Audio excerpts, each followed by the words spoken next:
Hello everyone, कैसे हो आप सब। आई होप आप सब अच्छे से होंगे। My name is Khan Shaukat and I welcome you all to the triple S YouTube channel. आज हम अपनी एमसीक्यू सीरीज का लेक्चर नंबर 9 करेंगे रिगार्डिंग द स्टैटिस्टिक्स। और आज के लेक्चर का जो हमारा टॉपिक रहेगा that will be again measures of central tendency. ये इस पर्टिकुलर टॉपिक के रिगार्डिंग हमारा पार्ट 3 रहेगा and probably this will be the last part of this particular topic. अगर इससे पहले वाले लेक्चर्स अभी तक आपने नहीं देखे हैं, आप प्लेलिस्ट में जा सकते हो, वहां पे आपको सारे वीडियोस एक साथ मिल जाएंगे। और आज के लेक्चर को स्टार्ट करने से पहले I request you all to subscribe to this channel and don't forget to like and share the video. तो चलिए शुरू करते हैं आज के लेक्चर को। जैसे कि आपको ऑलरेडी पता है कि प्रीवियस 2 पार्ट्स में हमने देखा है कि how we can calculate mean, median and mode.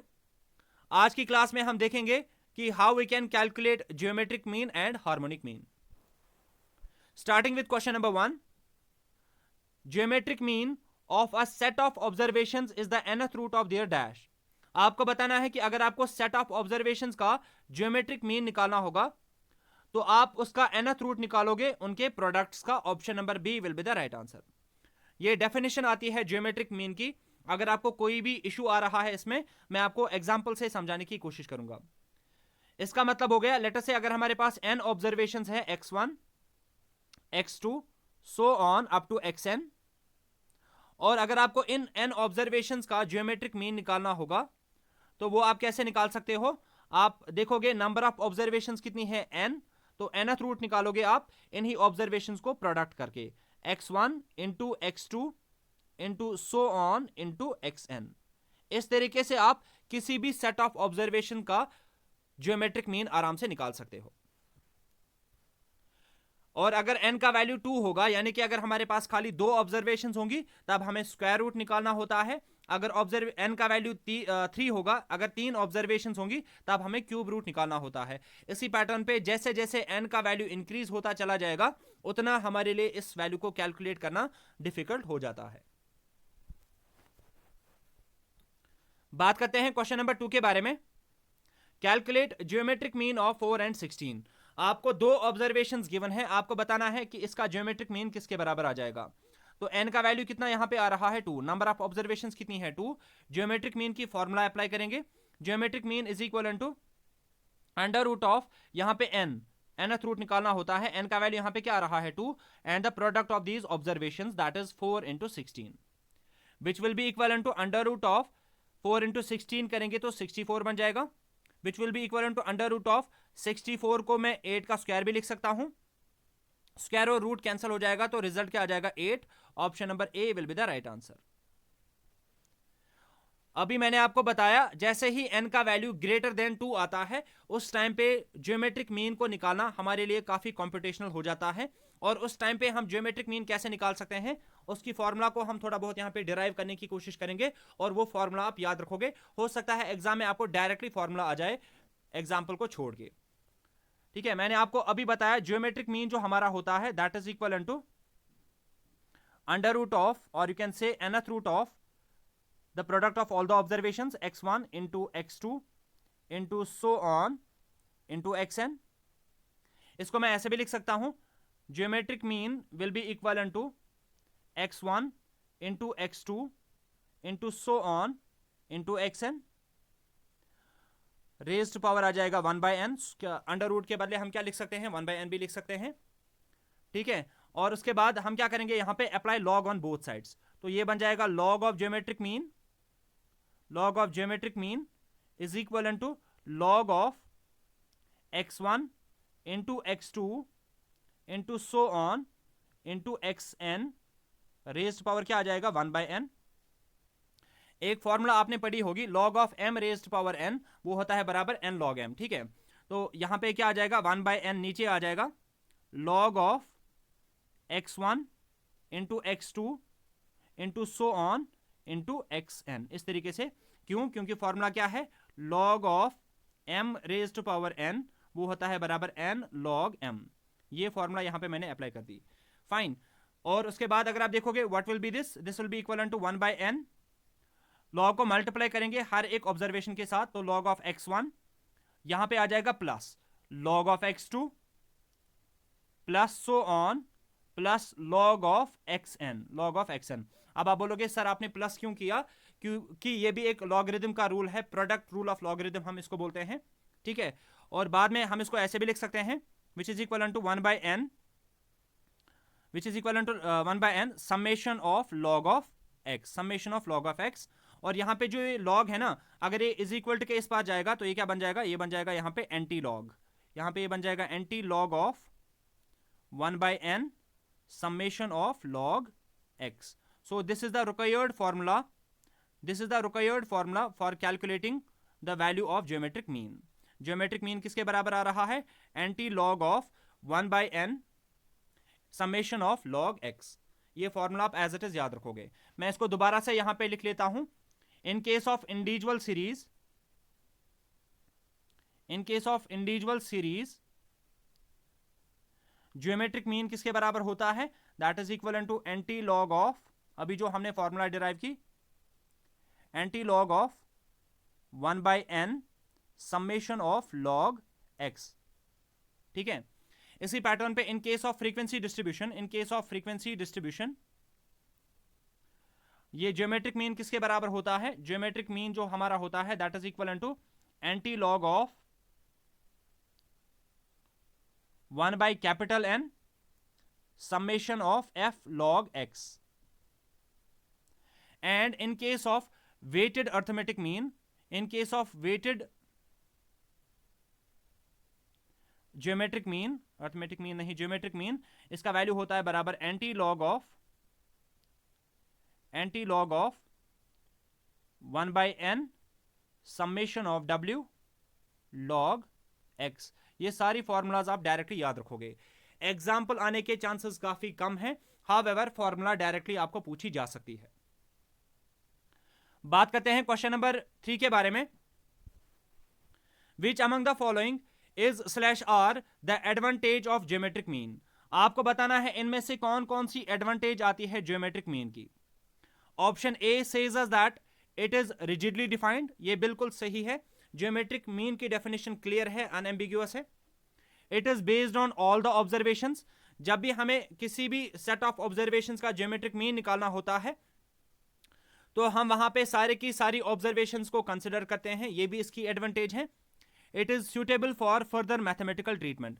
Geometric mean निकालने के बाद जो हमारा वैल्यू निकल के आ जाएगा उस पर हम बाद में कोई सा भी और भी मैथमेटिकल ऑपरेशन अप्लाई कर सकते हैं, परसेंटेज निकाल सकते हैं, रेशियोज निकाल सकते हैं, ये भी बिल्कुल सही है। Option number D will be the right answer, that is all of the above.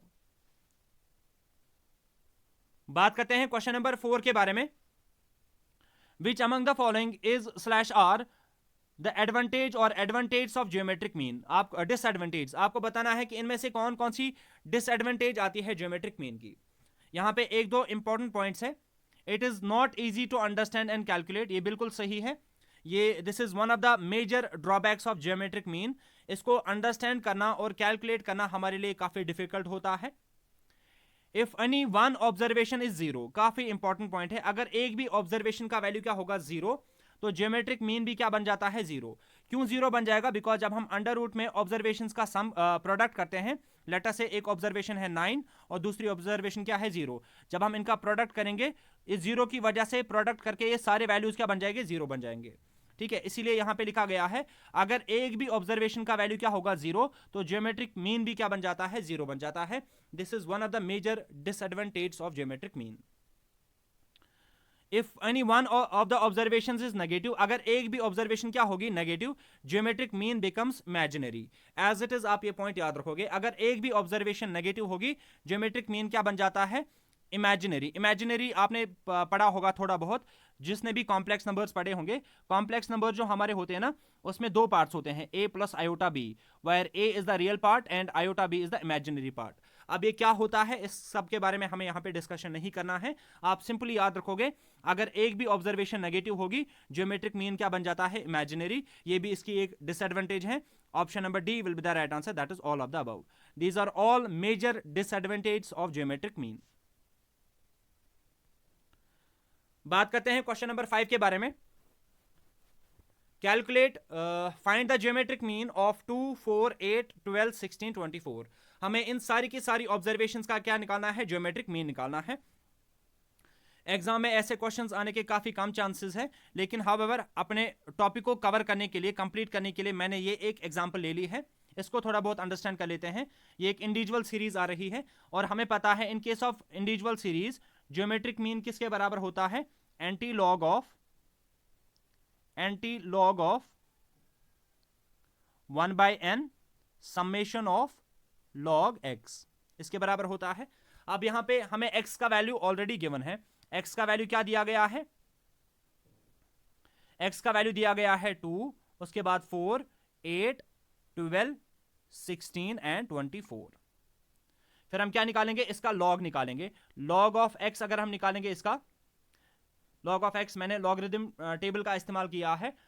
log of 2 होता है बराबर 0.3010, log ऑफ 4 होता है बराबर 0.6021, log ऑफ 8 होता है बराबर 0.9031, log ऑफ 12 होता है बराबर 1.0792, log ऑफ 16 होता है बराबर 1.2041 एंड log ऑफ 24 होता है बराबर 1.3802। ठीक है, आपने यहां पे क्या निकाला, लॉग निकाला। आप कैलकुलेटर का भी इस्तेमाल कर सकते हो ये लॉग निकालने के लिए, और यहां पे लॉग की बेस आ रही है 10 because we are dealing with decimal numbers. ठीक है, अब अगर हम इसका समेशन करेंगे, summation of log x, summation of log x यहां पे किसके बराबर आ जाएगा, एक सेकेंड, हम निकालेंगे यहां पे समेशन ऑफ लॉग एक्स, तो वो आ रहा है बराबर 5.4697। वैल्यू सब्स्टिट्यूट करेंगे यहां पे, तो वो क्या बन जाएगा, anti log of, geometric mean निकालना है, anti log of 1/n, n मतलब हो गया नंबर ऑफ ऑब्जर्वेशंस, कितनी है 1, 2, 3, 4, 5 and 6, into summation of log x, वो किसके बराबर है 5.4697। तो ये क्या बन जाएगा, एंटी लॉग ऑफ, इसको जब हम सॉल्व करेंगे तो ये आ रहा है 0.9116, एंटी लॉग अप्लाई करेंगे तो वो आ रहा है 8.158। Option number C will be the right answer, that is 8.158। ये आपको पता होनी चाहिए कि कैसे हम ज्योमेट्रिक मीन को निकाल सकते हैं अगर हमारे पास बहुत सारी ऑब्जर्वेशंस होंगी। एग्जाम में ऐसा क्वेश्चन आपको देखने को नहीं मिलेगा। अगर वहां पे ज्योमेट्रिक मीन निकालने को बोला भी जाएगा, वहां पे होपफुली 2 से 3 ऑब्जर्वेशंस आपको मैक्सिमम दी जाएगी। ठीक है, बात करते हैं क्वेश्चन नंबर 6 के बारे में। Harmonic mean is the reciprocal of dash of the reciprocals of the given observations. ये हार्मोनिक मीन की डेफिनेशन यहां पे आ रही है। आपको बताना है कि हार्मोनिक मीन किसका रेसिप्रोकल होता है, अर्थमेटिक मीन का। Option number B will be the right answer. Harmonic mean is the reciprocal, किसका reciprocal, arithmetic mean of the reciprocals of the given observations. अब इसका क्या मतलब है ये भी मैं आपको थोड़ा बहुत अंडरस्टैंड कराने की कोशिश कर लेता हूं। आप देखोगे सबसे पहले हार्मोनिक मीन निकालने के लिए आपको क्या करना पड़ेगा, अर्थमेटिक मीन का रेसिप्रोकल करना पड़ेगा। आपको ऑलरेडी पता है अर्थमेटिक मीन जो हमारा होता है वो किसके बराबर होता है, summation of x divided by n, sum of all observations divided by number of observations. ठीक है, अब सबसे पहले हार्मोनिक मीन निकालने के लिए हमें इसका क्या करना पड़ेगा, अर्थमेटिक मीन का रेसिप्रोकल निकालना पड़ेगा। तो वो रेसिप्रोकल निकालेंगे तो n ऊपर जाएगा, समेशन ऑफ x नीचे आ जाएगा। ठीक है, और उसके बाद हमें क्या करना है, of the reciprocals of the given observations. यहां पे x क्या रिप्रेजेंट कर रहा है, ऑब्जर्वेशंस को। ठीक है, अब हमें इन ऑब्जर्वेशंस का भी क्या करना है, रेसिप्रोकल करना है। तो हार्मोनिक मीन किसके बराबर आ जाएगा, that will be equal to n divided by summation of x का अगर हम रेसिप्रोकल करेंगे तो वो क्या बन जाएगा, 1/x। So this is the required formula for calculating the value of harmonic mean. Harmonic mean क्या होता है, ये रेसिप्रोकल होता है अर्थमेटिक मीन का of the reciprocals of the given observations. ठीक है, पहले आप अर्थमेटिक मीन का रेसिप्रोकल करोगे, बाद में ऑब्जर्वेशंस का भी क्या करोगे, रेसिप्रोकल करोगे, आपका हार्मोनिक मीन निकल के आ जाएगा। फाइन, और ये फॉर्मूला जो है this is applicable in case of individual series. अगर in case of frequency distribution, in case of frequency distribution harmonic mean होता है बराबर capital N divided by summation of f by x। ये formula भी आप याद रखोगे। ठीक है, अब हम बात करते हैं क्वेश्चन नंबर 7 के बारे में। Calculate the harmonic mean. आपको क्या करना है, हार्मोनिक मीन कैलकुलेट करना है ऑफ द नंबर्स 10, 20, 25, 40 एंड 50। इन सारे नंबर्स का आपको क्या करना है, हार्मोनिक मीन कैलकुलेट करना है। फॉर्मूला आपको ऑलरेडी पता है किसके बराबर होती है हार्मोनिक मीन की, that is equal to n divided by summation of 1/x, क्योंकि ये क्या है, इंडिविजुअल सीरीज की एग्जांपल आ रही है। तो अगर हम इसको वैल्यूज यहां पे सब्स्टिट्यूट करेंगे, that will be equal to n का वैल्यू क्या आ रहा है, नंबर ऑफ ऑब्जर्वेशंस 1 2 3, ओहो एक सेकंड, यहां पे नंबर ऑफ ऑब्जर्वेशंस कितनी आ रही है, 1 2 3 4 5, ठीक है। तो हम करेंगे यहां पे n का वैल्यू आ जाएगा 5 डिवाइडेड बाय समेशन हमें करना है इन सारी की सारी ऑब्जर्वेशंस का रेसिप्रोकल करके। तो रेसिप्रोकल करेंगे तो वो आ जाएगा 1/10 प्लस 1/20 प्लस 1/25 प्लस 1/40 और प्लस 1/50, ऐसे करके, ठीक है फाइन। उसके बाद अगर आप इसको फर्दर कैलकुलेट करोगे तो 5 तो आएगा ही आएगा। मैं इसको ऐसे लिखूंगा डिवाइडेड बाय, या चलो पहले इसको वैसे ही वापस लिख लेते हैं, डिवाइडेड बाय, यहां पे हमें क्या करना होगा, हम इनका एलसीएम निकालेंगे। हम 10 20 25 40 50 का एलसीएम निकालेंगे तो वो आ जाएगा बराबर 200 के। बेसिक सा है मैथ्स। और बाद में यहां पे क्या आ जाएगा, 10 से 200 को डिवाइड करेंगे तो 20 आ जाएगा, 20 से 200 को डिवाइड करेंगे तो 10 आ जाएगा, 25 से 200 को डिवाइड करेंगे तो 8 आ जाएगा, फिर आ जाएगा 5 और फिर क्या आ जाएगा 4, ठीक है। इसको मैं ऐसे भी लिख सकता हूं 5, ये वाला जो डिवाइड यहां पे आ रहा है इसको मैं ऐसे लिखूंगा डिवाइडेड बाय, इनको सम करेंगे 20 प्लस 10 हो गया 30 प्लस 8 हो गया 38 प्लस 5 हो गया 43 प्लस 4 हो गया 47 डिवाइडेड बाय 200, ठीक है। इसको फर्दर सॉल्व करेंगे तो क्या आ जाएगा, 5 डिवाइड को मल्टीप्लाई में कन्वर्ट करेंगे तो ये आ जाएगा 200 डिवाइडेड बाय 47, फिर से सॉल्व करेंगे तो 1000 डिवाइडेड बाय 47 आ जाएगा, सॉल्व करेंगे तो रिजल्ट आ जाएगा 21.3। Option number A will be the right answer. और ये वाला क्वेश्चन जेएसए के एक शिफ्ट में पूछा गया था, थोड़ा सा कैलकुलेटिव है बट आप आराम से इसको कर सकते हो अगर आपका बेसिक मैथ्स थोड़ा बहुत भी स्ट्रांग है। बात करते हैं क्वेश्चन नंबर 8 के बारे में। Which among the following is slash are advantage और एडवांटेज ऑफ हार्मोनिक मीन। आपको बताना है इनमें से कौन कौन सी एडवांटेज और एडवांटेज आती है हार्मोनिक मीन की। Option A says us that it is rigidly defined, जो हार्मोनिक मीन की डेफिनेशन है वो क्लियर है, अनएम्बिगुअस है, बिल्कुल सही स्टेटमेंट है। It is based on all the observations, जब हम हार्मोनिक मीन को निकालते हैं इसमें हम सारी की सारी ऑब्जर्वेशंस को कंसिडर करते हैं, बिल्कुल सही है। It is suitable for further mathematical treatment, जो हार्मोनिक मीन निकालने के बाद हमें वैल्यू मिल जाएगा उस पर हम further mathematical operations treatments apply कर सकते हैं, बिल्कुल सही है। It is not affected very much by fluctuations, अगर आप सैंपलिंग में कोई भी फ्लक्चुएशन करोगे उससे हार्मोनिक मीन पे ज्यादा फर्क नहीं पड़ता है, ये भी बिल्कुल सही है। Option number E will be the right answer, that is all of the above. ये सारी की सारी क्या है, एडवांटेज है हार्मोनिक मीन की। बात करते हैं क्वेश्चन नंबर 9 के बारे में। Which among the following is slash are, यहां पे डिसएडवांटेज आ जाएगा, एडवांटेज और डिसएडवांटेज ऑफ हार्मोनिक मीन। आपको बताना है इनमें से कौन कौन सी डिसएडवांटेज आती है हार्मोनिक मीन की। Option A says us that it is not easy to understand and calculate, इसको अंडरस्टैंड करना भी हमारे लिए थोड़ा सा कॉम्प्लिकेटेड हो जाता है और इसके वैल्यू को कैलकुलेट करना भी हमारे लिए डिफिकल्ट होता है, बिल्कुल सही है। This is one of the disadvantage. It is value can not be obtained if any of the observations is zero, अगर एक भी ऑब्जर्वेशन का वैल्यू क्या होगा, जीरो, तो हम हार्मोनिक मीन नहीं निकाल सकते हैं। क्यों नहीं निकाल सकते हैं, प्रॉब्लम मैं आपको थोड़ा बहुत यहां पे अंडरस्टैंड कराने की कोशिश करूंगा। लेट अस से अगर हमारी ऑब्जर्वेशन कोई क्या है, जीरो, ठीक है, ये कोई ऑब्जर्वेशन है, एक्स ऑब्जर्वेशन है या x1 ऑब्जर्वेशन है। जब हम हार्मोनिक मीन निकालते हैं, हार्मोनिक मीन में हमें क्या करना पड़ता है, इस ऑब्जर्वेशन का रेसिप्रोकल करना पड़ता है। जब हम इसका रेसिप्रोकल करेंगे तो रिजल्ट क्या आ जाएगा, 1/0। रिजल्ट क्या आ जाएगा, 1/0। और 1/0 आपको ऑलरेडी पता है वो क्या होता है, अनडिफाइंड होता है।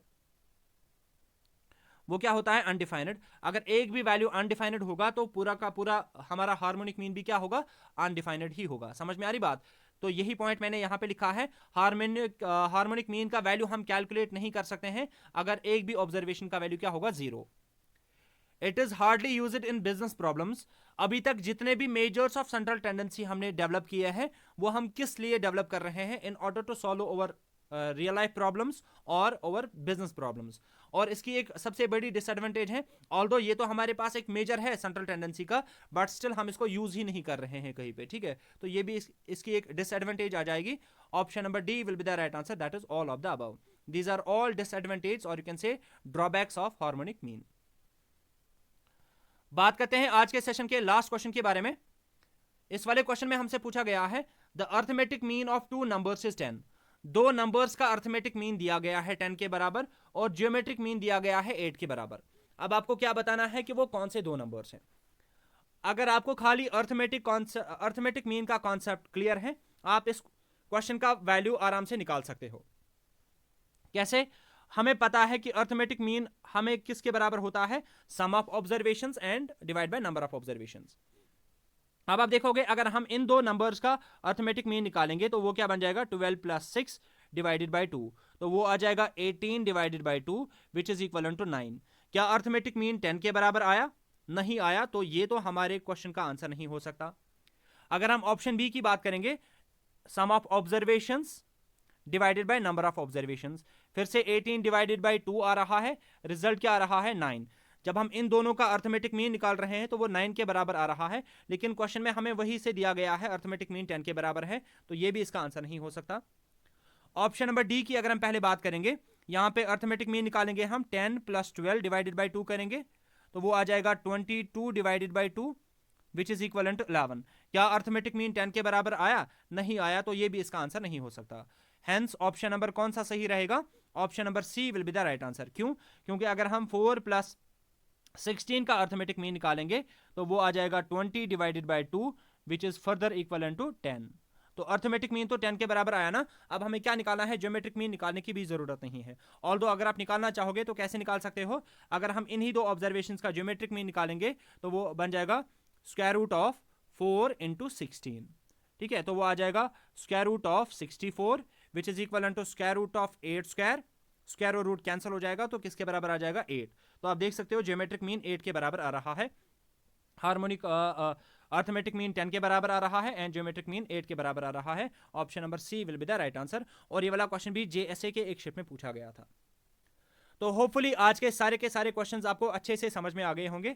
इन केस कहीं पे कोई भी डाउट आता है वो आप मुझे कमेंट सेक्शन में मेंशन करके बता सकते हैं। नेक्स्ट लेक्चर जो हमारा होगा that will B regarding the probability को हम 3-4 पार्ट्स में कवर करने की कोशिश करेंगे। इसका पहला पार्ट काफी बेसिक होगा जहां पे हम कुछ सिंपल सी एग्जांपल्स लेंगे और बेसिक डेफिनेशंस के बारे में थोड़ी बहुत बात करेंगे, ठीक है। और ये हमारे सिलेबस का टॉपिक नंबर 6 रहेगा। Near about we have completed 50% of our statistics syllabus, ठीक है। तो मिलते हैं नेक्स्ट लेक्चर में। Till then take a very good care of yourself. Good bye.